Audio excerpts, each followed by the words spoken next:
کوئی نہیں جانتا آسمان اور زمین کی چھپی ہوئی بات کو الا اللہ، سوائے عرش والے اللہ کے۔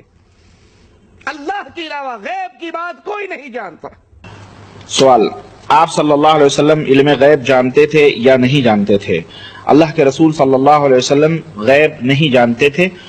یہ مسلم ہے۔ قرآن ہو گیا۔ جہاں تک علم غیب کا تعلق ہے میرے بھائیوں، آپ بھی وہی مانتے ہو جو ہم مانتے ہیں۔ اللہ کی قسم، اللہ کے رسول صلی اللہ علیہ وسلم کے بارے میں تم صرف کہتے ہو اتنا کہ اللہ کے رسول کو علم غیب تھا، ما کان و ما یکون کا علم تھا۔ دنیا جب سے بنی ہے تب سے لے کر قیامت تک شجر حجر، سمندر میں کتنی مچھلیاں ہیں، درختوں میں کتنے پتے، سب کا علم تھا۔ یہ تم عقیدہ رکھتے ہو، لیکن جب سوال کیا جاتا ہے کہ یہ بتاؤ، جب حضرت عائشہ صدیقہ پر تہمت لگ رہی تھی اور عبداللہ ابن ابی ابن سلول نے وہ مذاق اڑایا تو اللہ کے نبی جناب محمد رسول اللہ اتنے پریشان رہے، آپ کہہ سکتے تھے آئے عبداللہ ابن ابی تم جھوٹ بول رہے ہو، ہماری بی بی عائشہ پاک دامن ہے، پاک دامن۔ میں آپ سے انصاف سے پوچھتا ہوں، میرا نہ تو جو ہے وہ کوئی جارحانہ انداز ہے گفتگو کرنے کا اور نہ میرا مزاج ہے، لیکن میں یہ آپ سے انصاف سے پوچھتا ہوں، اگر آپ اپنی نسل نو کو یہ بتائیں کہ نبی دیوار کے پیچھے نہیں جانتا، دیوار کے پیچھے کیا ہے اس کو نہیں جانتا، تو مجھے بتائیں کہ اس کے سینے میں کیا رسول اللہ کا پیار پیدا ہوگا؟ وہ کیا نہیں پوچھے گا کہ آج جدید ٹیکنالوجی کے ذریعے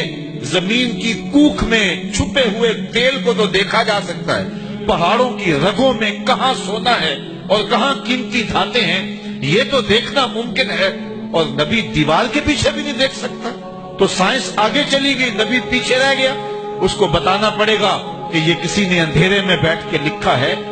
نبی تو نبی رہا، نبی کا غلام مسجد نبوی کے ممبر پہ بیٹھا ہے، دیوار کیا راستے میں کئی پہاڑ کھڑے ہیں، نہاون میں جنگ ہو رہی ہے، 1 مہینے کی مسافت ہے، حضرت ساریہ پہاڑ کو چھوڑنے لگتے ہیں تو حضرت عمر یہیں سے آواز دیتے ہیں، یا ساریہ الجبل، اے ساریہ پہاڑ کو نہیں چھوڑنا، یہ شان ہے خدمت گاروں کی سرکار کا عالم۔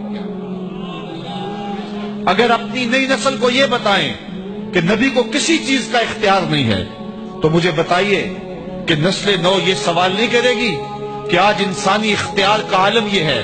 کہ ہواؤں کو مسخر کر لیا گیا ہے، چاند کی چھاتی روندی جا چکی ہے، مریخ کے سفر کی تیاریاں ہیں، ایٹم کا کلیجہ شک کر لیا گیا ہے، پانی کو مسخر کر لیا گیا ہے اور پوری دنیا گلوبل ولیج بن گئی ہے، تو کیا نبی کسی چیز کا بھی اختیار نہیں رکھتا؟ نئی نسل کو بتانا ہوگا یہ ظلمتوں کے مارے ہوئے لوگوں کی کہانی ہے، نبی کے اختیار کی بات پوچھتے ہو تو سنو، نبی انگلی اٹھائے چاند کے ٹکڑے ہو جائیں، سورج پلٹ کے اثر کے وقت پہ آ جائے، اور سڑیاں کھجوراں اگا جان دائے، اور پتھراں نو کلمے پڑھا جان دائے، قطرے کو سمندر ذرے کو ستارہ کرتے ہیں، کونین کو خم آ جاتا ہے جب زلف سوارا کرتے ہیں۔ نعرہ تکبیر، نعرہ رسالہ، عظمت و شان مصطفیٰ۔ لوگ کہتے ہیں نبی کے چاہنے سے کچھ نہیں ہوتا، میں کہتا ہوں نبی چالے خدا قبلے نہیں بدل دیتا۔ بنو سلمہ کی مسجد ہے، ظہر کی نماز ہے، حضور نماز پڑھانے لگے تو خاطر آطر میں بات آئی قبلہ تبدیل ہو جائے تو کیا ہوں، طائر سدرہ نشین کے پروں کے پھڑپھڑانے کی آواز آنے لگی، جبریل حاضر خدمت ہوئے اور عرض گزار ہوئے، حضور اگر پروگرام بن گیا ہے تو پھر دیر کا ہے کہ ابھی رخ بدل لو،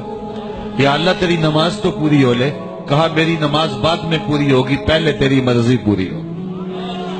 می وریا کستوریاں دا جدوں یار نچوڑیاں زلفاں، می وریا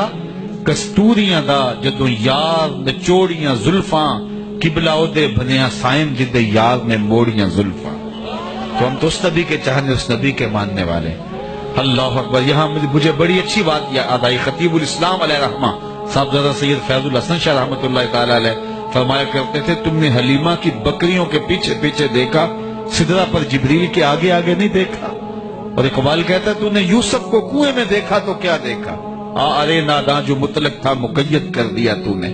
تو اس نظر سے دیکھا جائے اور نبی کے فضائل و مناقب بیان کیے جائیں تو نئی نسل کے سینے میں حضور کا پیار پیدا